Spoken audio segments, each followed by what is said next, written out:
warahmatullahi wabarakatuh. Perkenalkan, saya Reskita Nanda Anwar dengan NIM 129231109.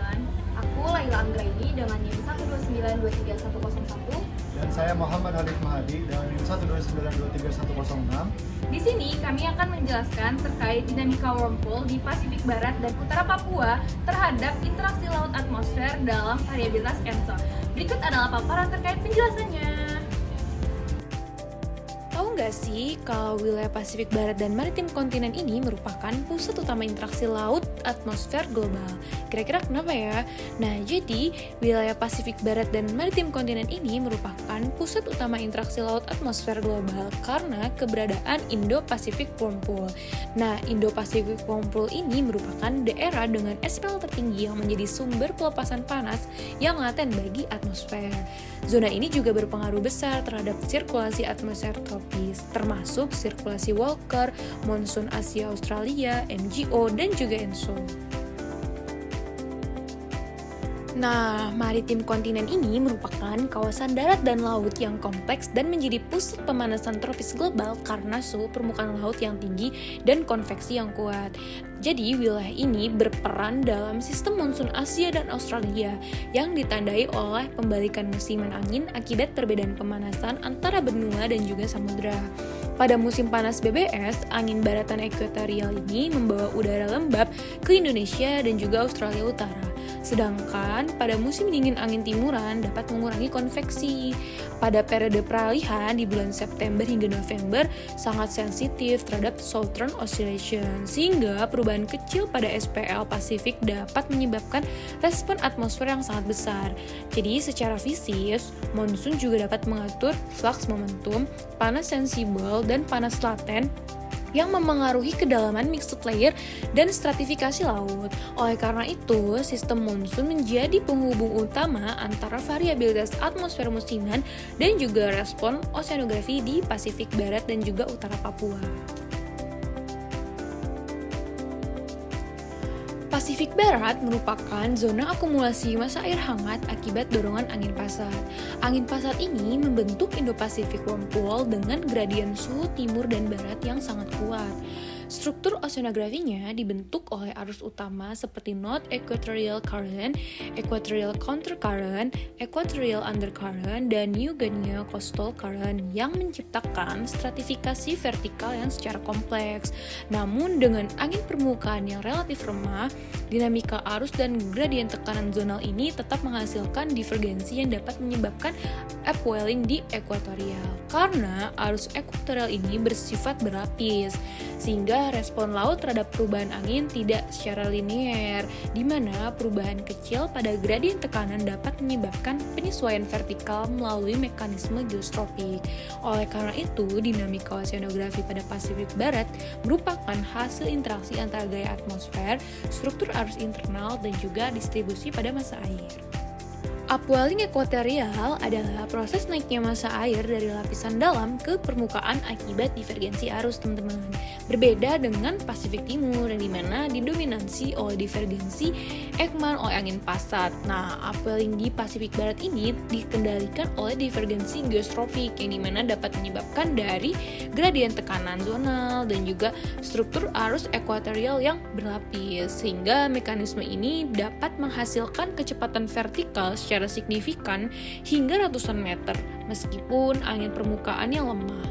Secara observasional dapat menunjukkan bahwa upwelling tersebut mengangkat isoterm dan menyebabkan pendinginan yang relatif pada suhu permukaan laut selama periode monsun, yang dimana ini menyebabkan adanya ventilasi vertikal dan redistribusi panas dalam kolom air.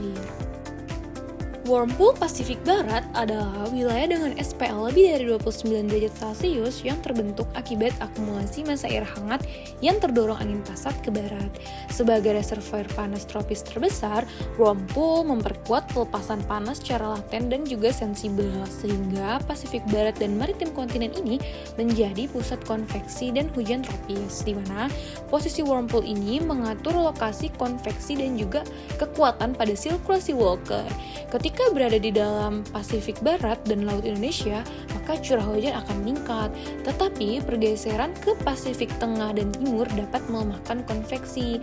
Karakteristik wormhole ini sangat dipengaruhi oleh ENSO teman-teman. Dalam kondisi normal, wormhole yang sangat luas akan memiliki lapisan yang sangat tebal. Namun, saat El Nino yang kuat, terjadinya pelemahan angin pasat yang menyebabkan massa air hangat bergeser ke timur sehingga wilayahnya menyusut dan menipis.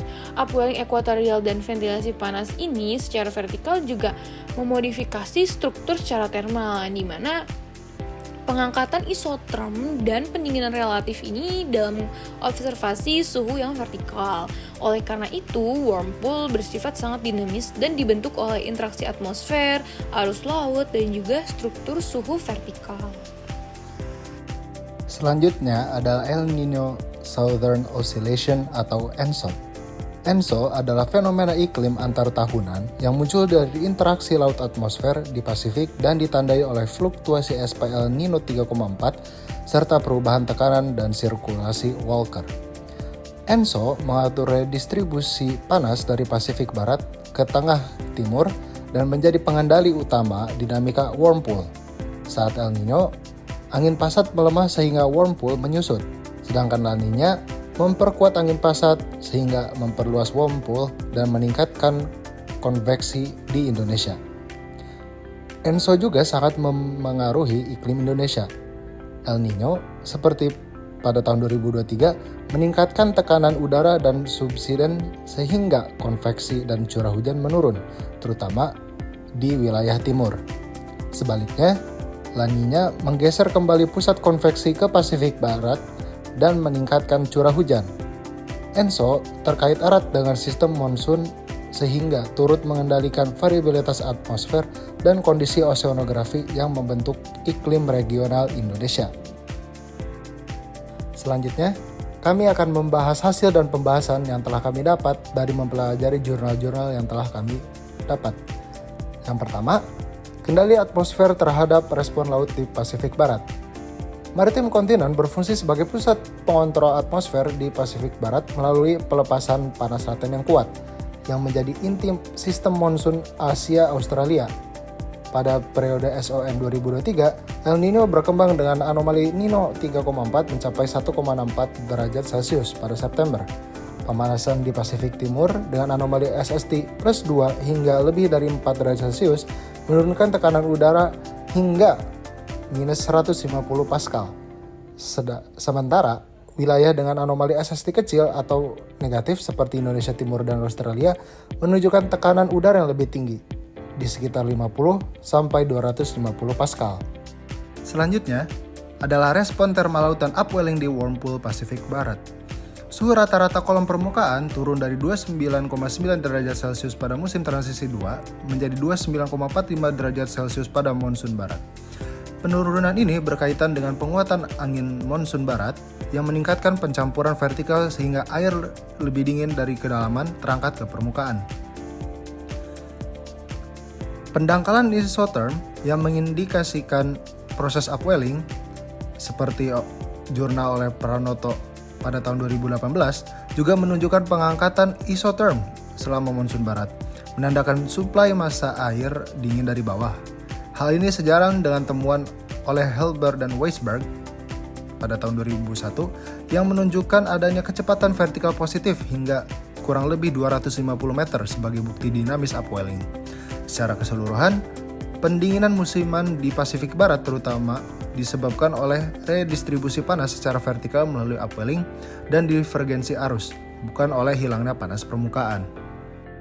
Pada kondisi ENSO normal, yaitu contohnya pada 1 Juli tahun 2014, suhu permukaan laut lebih besar sama dengan 29 derajat Celcius, tersebar luas di Pasifik Barat dan sebagian laut Indonesia, membentuk wormhole khas wilayah tropis, menurut Wirtke tahun 1989. Sungguh di lintang lebih tinggi tidak termasuk wormhole karena dipengaruhi pemanasan musiman, bukan karakter pemanasan tropis yang konsisten. Profil vertikal menunjukkan ketebalan wormhole sekitar 25-40 meter, bahkan mencapai kurang lebih 50 meter. yang menandakan lapisan hangat stabil dan terpisah jelas dari lapisan bawah yang lebih dingin. Kondisi ini menunjukkan kapasitas besar dalam menyimpan panas dan melepas panas laten ke atmosfer, sehingga mendukung konveksi kuat di maritim kontinent, sesuai dengan jurnal oleh McBride tahun 1998. Secara dinamika laut atmosfer, wormhole yang luas dan tebal memperkuat gradien tekanan, menopang sirkulasi Walker, dan menjaga pusat hujan tropis tetap berada di Indonesia dan di Pasifik Barat. Contoh selanjutnya, pada Juli 2015 saat El Nino moderat kuat, yaitu anomali Nino 3,4 sebesar minus 1,8 derajat Celcius, wormhole di Pasifik Barat menyusut drastis. Area dengan SST lebih besar sama dengan 29 derajat Celcius berkurang tajam di wilayah 130 derajat sampai 150 derajat bujur timur dan 10 derajat lintang utara sampai 1 derajat lintang selatan.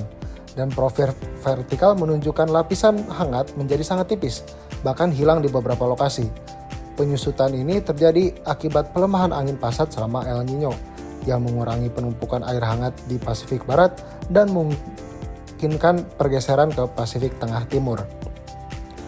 Secara fisik, kondisi ini mencerminkan perubahan keseimbangan antara akumulasi dan ventilasi panas di kolom air. Temuan tersebut konsisten dengan Helber dan Weisberg pada tahun 2001 bahwa meskipun suplai panas melemah, proses ventilasi vertikal seperti upwelling dan redistribusi panas internal tetap berlangsung dan turut menipiskan wormhole. Pola sirkulasi Walker menunjukkan bahwa pada September terjadi upward motion kuat di sebagian besar Pasifik, kecuali di 115 derajat sampai 140 derajat bujur timur yang mengalami downward motion. Pada Oktober, upward motion melemah di barat dan menguat di timur akibat peningkatan tekanan udara di Pasifik Barat, termasuk Indonesia. Pola serupa berlanjut pada November, di mana peningkatan tekanan di wilayah barat kembali melemahkan konveksi. Anomali curah hujan September umumnya bernilai negatif di sepanjang 5 derajat lintang selatan sampai 5 derajat lintang utara. Sementara Indonesia menunjukkan anomali positif kecil, yakni kurang dari 5 mm per bulan. Secara regional, beberapa area Pasifik, terutama di belahan bumi utara, mengalami anomali curah hujan positif lebih dari 5 mm per bulan. Pola ini berlanjut pada Oktober dan November, dengan Indonesia tetap menunjukkan anomali positif hingga 5 mm per bulan. Namun, beberapa perairan seperti Kalimantan hingga Sulawesi mengalami anomali negatif. Hasil verifikasi menunjukkan bahwa SST hasil model ROMS memiliki tingkat kesesuaian yang baik dengan data observasi buoy, tau, atau triton. Ditunjukkan oleh nilai RMSE yang sangat kecil yakni 0,358 sampai 0,654 derajat Celcius, dengan koefisien korelasi yang tinggi yakni 0,81 sampai 0,843. Kinerja ini mengindikasikan bahwa model mampu mensimulasikan variabilitas termal laut secara konsisten dengan kondisi observasi. Tingkat kesalahan yang rendah dan korelasi yang kuat tersebut memberikan keyakinan bahwa representasi suhu laut dalam model ROMS cukup realistis.